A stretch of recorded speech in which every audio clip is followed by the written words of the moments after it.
اب علاج کیا ہے؟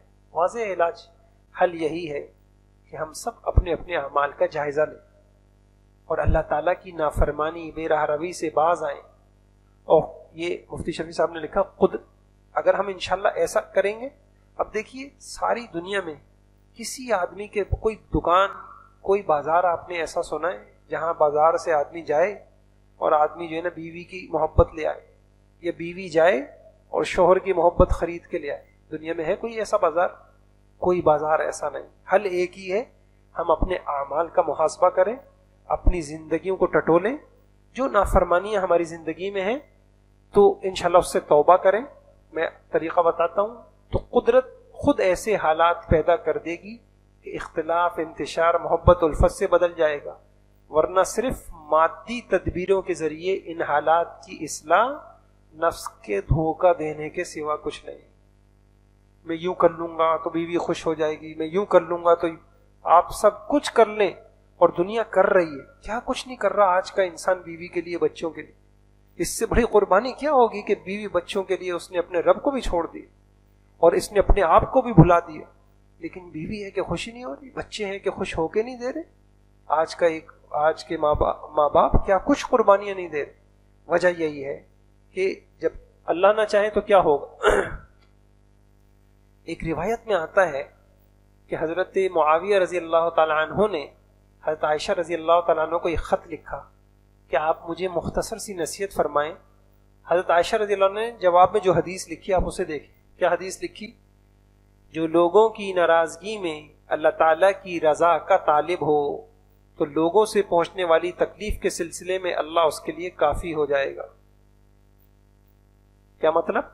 لوگوں کی ناراضگی کی پرواہ نہیں ہے. جو آج ہمارے ہاں ایک تسبیح پڑھتی ہے نا کہ لوگ کیا کہیں. بھائی شاید پتہ ہے، سمجھ ہے کہ بھائی یہ گناہ ہے، لیکن کیا بات ہے؟ ایک چیز بس، لوگ کیا کہیں گے. کیا مطلب؟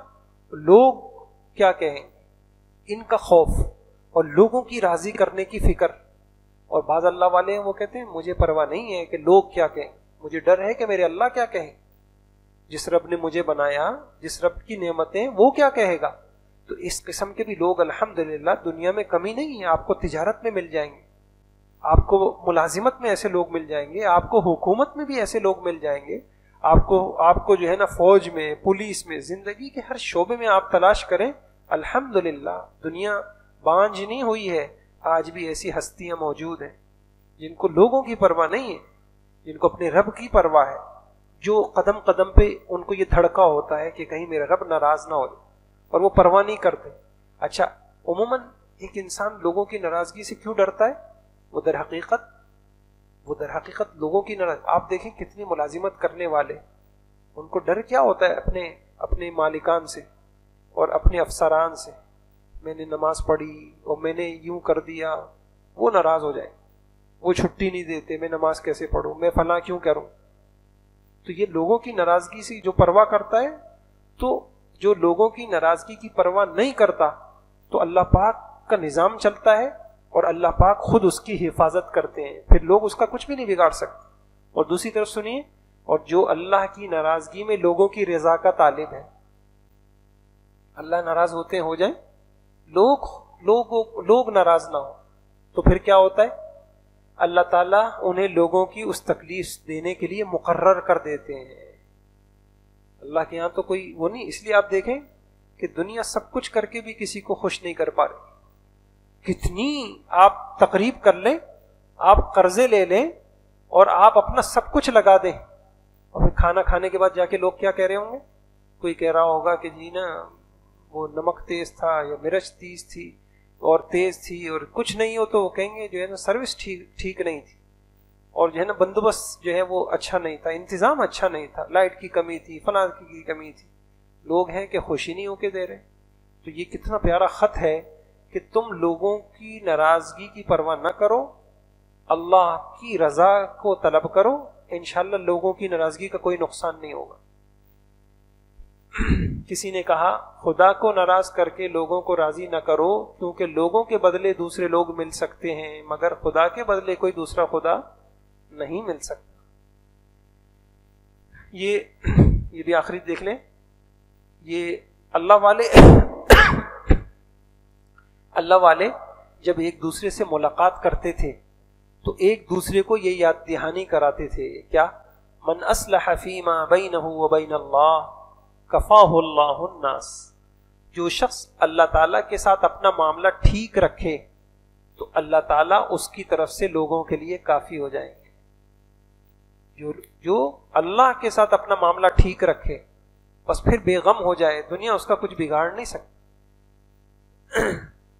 اللہ ہم سب کو عمل کی توفیق عطا فرما دے۔ سبحان اللہ وبحمدہ، سبحان اللہ العظیم، سبحانک اللہم وبحمدک، نشہد ان لا الہ الا انت، نستغفرک ونتوب۔ اگلی مرتبہ اجتماع دعا ہو دعا کے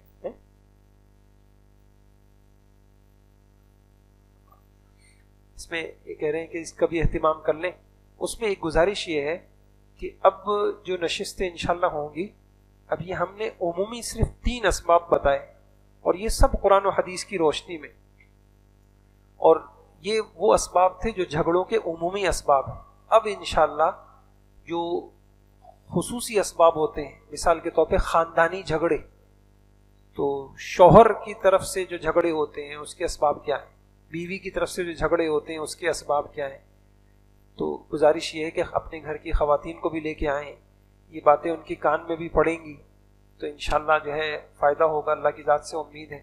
تو اس کا انشاءاللہ اہتمام کر لیں۔ اگلی نشست تو نہیں ہوگی، اس کے بعد سے انشاءاللہ پھر یہ کلاسیں ہوں گی کہ شوہر کی طرف سے، بیوی کی، پھر آگے انشاءاللہ کاروباری جو جھگڑے ہوتے ہیں اس کے، اور انشاءاللہ آپ کے سامنے بڑے ٹھوس حل آئیں گے اگر ان چیزوں کی رعایت ہو جائے۔ جیسے ابھی تک یہاں جو آپ کے سامنے اسباب آئے ہیں تو پورے علاج بھی ان کے سامنے آئے، مثلا جذباتی رویے تو اس کے پورے 5 علاج آپ کے سامنے آئے، اور جو ناحق ظلم زیادتی، حق تلفیاں ہوتی ہیں اس کے طریقے آپ کے سامنے آئے، یہ اس کا طریقہ آپ کے سامنے آیا۔ تو اب انشاءاللہ جو خصوصی جھگڑے ہیں اب ان کے اسباب اور اس کے علاج طریقے، اللہ کی ذات سے امید ہے کہ انشاءاللہ بہت فائدہ ہوگا، تو خواتین کو بھی ضرور لے کے آئیے۔ سبحان اللہ۔